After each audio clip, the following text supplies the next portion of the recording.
Welcome to the Technology Inspiration Playlist. These short segments were originally presented live by the RECIT for vocational training during the Voc Talk Café, an informal weekly online professional development gathering for VT educators in Quebec.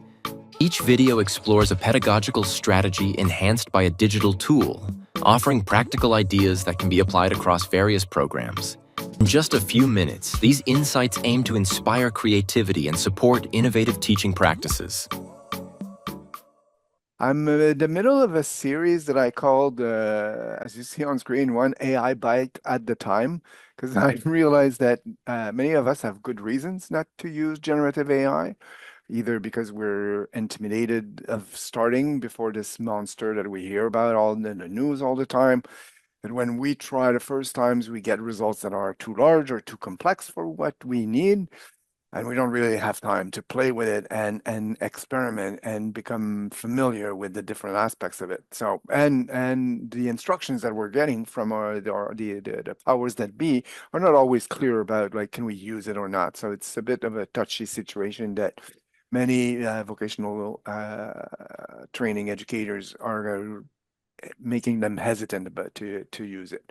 But it's we talked about it in the presentation before. It's part of the future of the world we're going to be living in. So my suggestion is going to be to start small, that to go with tasks where we can easily keep control over what the output is, and use the Gen AI for stuff that it's good at. I've talked in previous segments about how do we use it to proofread a document or organizing and labeling our chats. And today I want to talk about using new words to transform, my colleague Robin often calls it as you speak, instructions into student language that students can understand. Because when we try to provide clear and detailed instructions, very often we use terminology developed in the education world, and we use words that students are not familiar with, words that might have totally different meanings in the student context, and that don't keep the attention on the task. We want to focus the attention on the task, not on the wording, which can be distressing, even creating anxiety in the students. So what you see on screen now is the intro paragraph of stage report booklet. This text introduces questions like describe how the work is organized in the establishment where you did your stage, which techniques you were practiced in the establishment that are different from what you learned in school. You know, the usual stage report questions and reflection. But through the eyes of, let's say, Jesse, who did not finish their Sec 5, and who has difficulty reading and writing, especially when the text is formal and with complete sentences, many of the words that I highlighted there can be either ambiguous or mean totally different things. And you'll admit that this text is very serious and very can be so. I think it would be a good idea to have a simpler structure, have titles that define intentions, bullet point form that are shorter to read, and that when words might have ambiguous meaning, put alternates in the in it. So I put a prompt in generative AI. I use ChatGPT because I have it personalized with some criterias that are specific to the format that I like and so on. So it speaks a little bit like me. And the prompt was super simple. I need your help in making these instructions for the stage competency clearer and easier to understand. That specified that the students are various ages, the education level, and about a third of them don't have high level of reading and writing skills.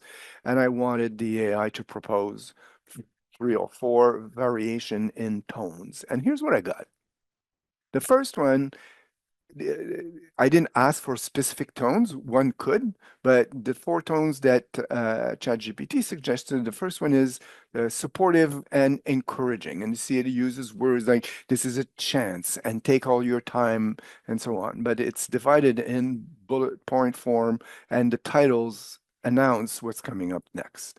And Then it offered a very straightforward and neutral tone, more distanced, answer the questions, blah, blah, blah, blah. Then the third one was a conversational tone where the teacher is more in explaining to the students through the text what the instructions are. And the fourth option is a very directive, step by step. It's a super structured, like first you do this, second you do that, and so on and so forth. So the tasks are all the same. They're just presented in a different way.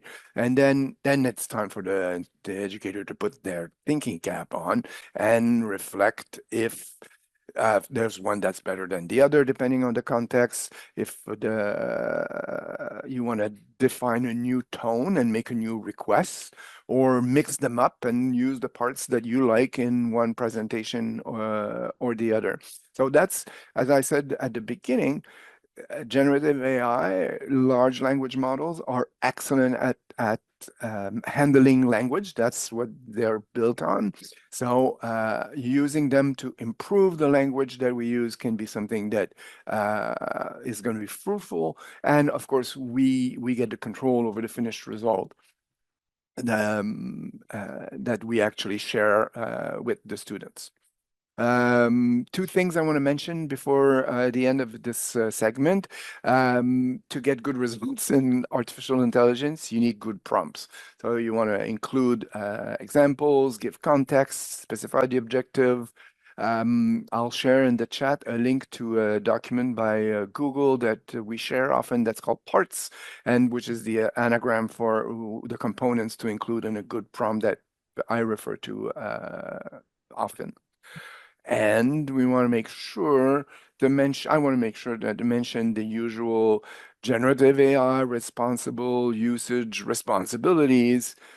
Never put confidential or personal data in there. Expect bias, inaccurate content, hallucination, and fabulations.